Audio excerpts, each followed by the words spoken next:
ආයිබෝවන් මගේ පුතාලා. ටීචර්ද ඕගොල්ලොන්ට බෙදීම දීර්ඝ බෙදීම පිළිබඳව තමයි කියලා දෙන්නේ. බෙදීම පාඩම.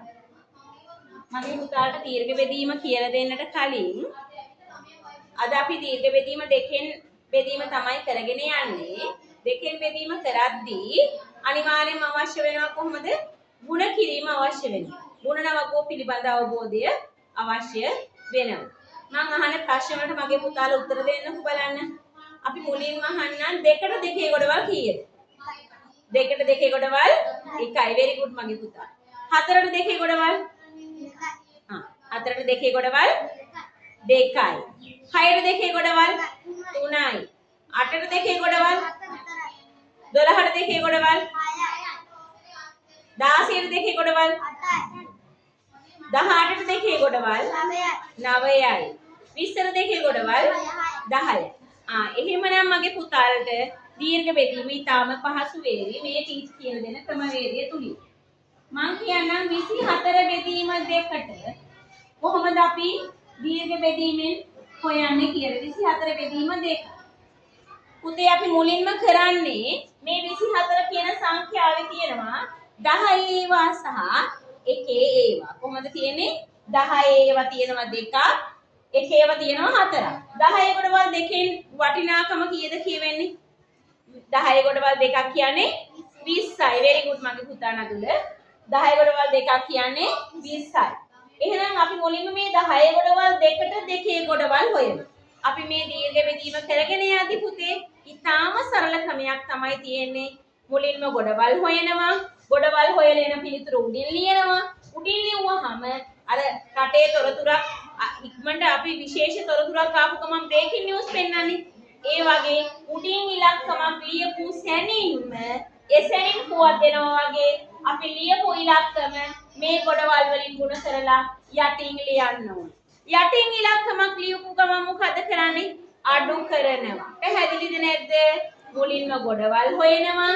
ගොඩවල් හොයලා එන උත්තරේ උඩින් ලියලා ඒ එසැනින් පුවත් වගේ ඒ ලියපු ඉලක්කම ගුණ කරලා ගොඩවල් වලින් ගුණ කරලා ඒක පල්ලෙහෙන් ලියනවා. පැහැදිලිද නැද්ද? අපි කරගෙන යමු. එතකොට ඔයගොල්ලන්ට පැහැදිලි වේවි. දෙකට දෙකේ ගොඩවල් කීයද? දෙකට දෙකේ ගොඩවල් 1යි. උඩින් එකක් ලියපු ගමන් මොකද අපි කරන්නේ? ගුණ කරනවා. very good මගේ පුතා. දෙවරක් 1 කීයද? 2යි. දෙකෙන් දෙකක් අඩු කරාම බිඳුවයි යන්න. පැහැදිලිද මේ පියවර ටික? තේරුණාද මගේ පුතාලා හැමෝටම?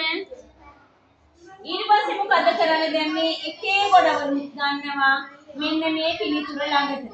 පැහැදිලිද නැද්ද? මේකේ පියවර අවසానයි. මේ 4 ගන්නවා මේ බිඳුව ළඟට. දැන් මේකේ වටිනාකම කීයද? 4මයි නේද? මේ බිඳුවේ වටිනාකමක් ඉස්සරහට ලියුවහම නැහැ.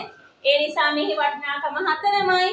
4ට අන්න නැවතත් දෙකට දෙකේ ගොඩවල් හොයලා පියවර කරගෙන ගියා වගේම මෙන්න මේ 4ටත් මේ විදියටම කරගෙන යමු. මුලින්ම කරන්නේ මොකද්ද? ගොඩවල් හොයනවා, ඊළඟට ගුණ කරනවා, ඊළඟට අඩු කරනවා. පැහැදිලිද නැද්ද දීර්ඝ බෙදීම කරගෙන යන විදිය? හොඳයි. 4ට දෙකේ ගොඩවල් කීයද? 4ට දෙකේ ගොඩවල් 2යි. very good පුතා. 4ට දෙකේ ගොඩවල් 2යි. දෙවරක් 2 4යි. 4න් 4ක් අඩු කරාම එහෙනම් 24 බෙදීම දෙක සමානයි පිළිතුර 12යි. පැහැදිලිද නැද්ද? ඊට තව ගාණක් කියලා දෙන්නම්. 56 බෙදීම දෙක සමානයි කීයද? අපි දීර්ඝ බෙදීමෙන් හොයමු. 56 බෙදීම දෙක. මේක ටිකක් වෙනස්. ඉස්සෙල්ලා ගන්න ගොඩක් පහසුයි. මේකත් ගොඩක් පහසුයි. බලමු කොහොමද කරන්න කියලා. 5ට දෙකේ ගොඩවල් තියනවද? 5ට දෙකේ ගොඩවල් තියනවද පුතේ? නැහැ. එහෙනම් මොකද්ද අපි කරන්නේ?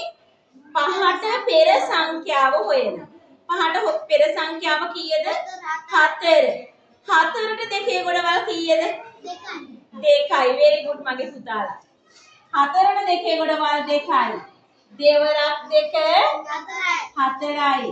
5න් 4ක් අඩු කරාම 1යි. මේ 6 ගන්නවා මේ එක ළඟට. දැන් මෙහි වටිනාකම 6ද පුතේ 16. 16 very good මගේ පුතාලා 16. 16ට දෙකේ ගොඩවල් කීයද? 8යි. 8 වරක් 2 16යි. 16න් 16ක් අඩු කරාම බිංදුවයි. එහෙනම් 56 දෙකෙන් බෙදුවාම කීයද පිළිතුර වෙන්නේ? 28යි. පැහැදිලිද නැද්ද? ටීචර් තව ගානක් කියලා දෙන්නම්. මෙතන පේනවද පුතාලා? මෙතන ලිව්වහම පේනවද? ටීචර් මෙතන ලියන්න. 224. 224 බෙදීම 2 සමානයි කියලා අපි මේක විසඳමු. මෙතන හදනවා පේනවද? පේනව නේද පුතාලට මෙතන හදුවහම? ටීචර් කියලා දෙන්නම්. මෙතන හදන්නම් බලන්න පුතාලා පේන්නේ නැත්නම් මට කියන්න. 224 බෙදීම 2. පැහැදිලිද? දෙකට දෙකේ ගොඩවල් කීයද පුතේ? 1යි. very good. 1 වරක් 2 2යි. දෙකෙන් දෙකක් අඩු කරාම බිංදුවයි. මොකද ඊළඟට අපි කරන්නේ මෙන්න මේ දෙක ගන්නවා මෙතනට. දැන් කොහොමද කරන්නේ? අර කරපු පියවරම. ගොඩවල් හොයමු නේද පුතේ? දෙකට දෙකේ ගොඩවල් 1යි. 1 වරක් 2 2යි. දෙකෙන් දෙකක් අඩු කරාම බිංදුවයි. දැන් මොකද කරන්නේ? මේකේ ඒවා 4 ගන්නවා මේ පල්ලෙහාට. නැවතත් අර විදියමයි හරිම පහසු විදිහට බෙදීම 4ට දෙකේ ගොඩවල් හොයමු අපි. 4ට දෙකේ ගොඩවල් කීයද? 2යි. දෙවරක් 2 4යි. 4න් 4ක් අඩු කරාම බිංදුවයි. එහෙනම් 224 බෙදීම 2 සමානයි 112යි. පැහැදිලිද නැද්ද මගේ පුතාලට? ටීචර් තව ගානක් කියලා දෙන්නම්.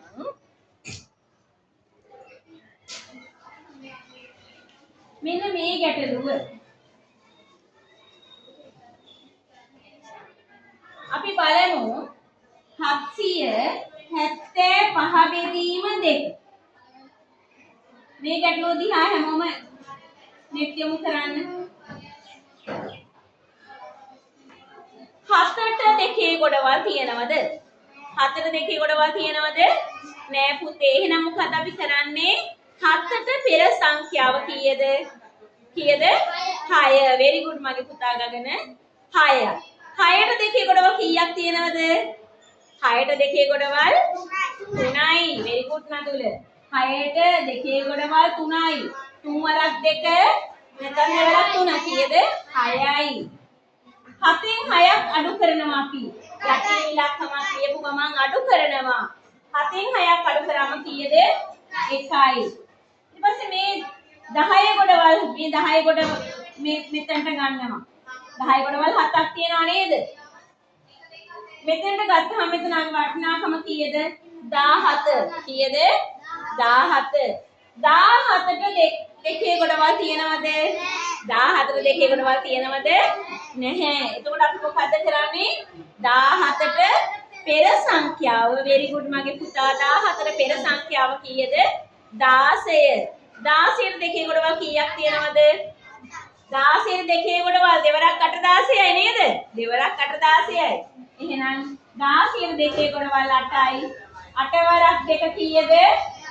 16යි.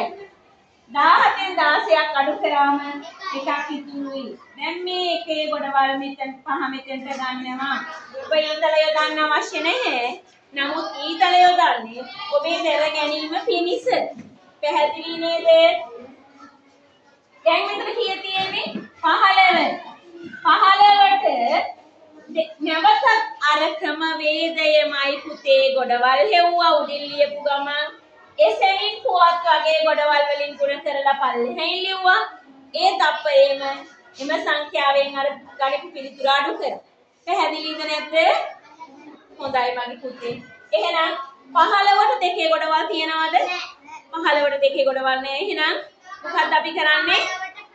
very good පුතා. 15ට පෙර සංඛ්‍යාව කීයද? 14. 14ට දෙකේ ගොඩවල් කීයද?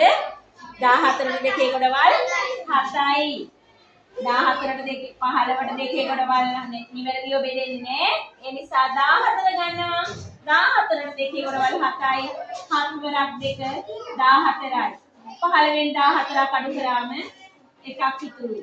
එහෙමනම් පුතේ පිළිතුර කීයද වෙන්නේ? 387යි. ඉතුරු 1යි. ඉතුරු ලියන්න ඕන ඉතුරු වුණොතින්. මේක තමයි පුතාලා දැනගන්නම ඕන වෙන්නේ. ඉතුරු වුණොතින් ඉතුරු ලියන්නම අවශ්‍යයි. දැන් පැහැදිලිද මගේ පුතාලට දීර්ඝ බෙදීම් පිළිබඳව? හරි මගේ පුතාලා එහෙමනම් ලියා ගන්න. හැමෝටම ආයිබෝවන්.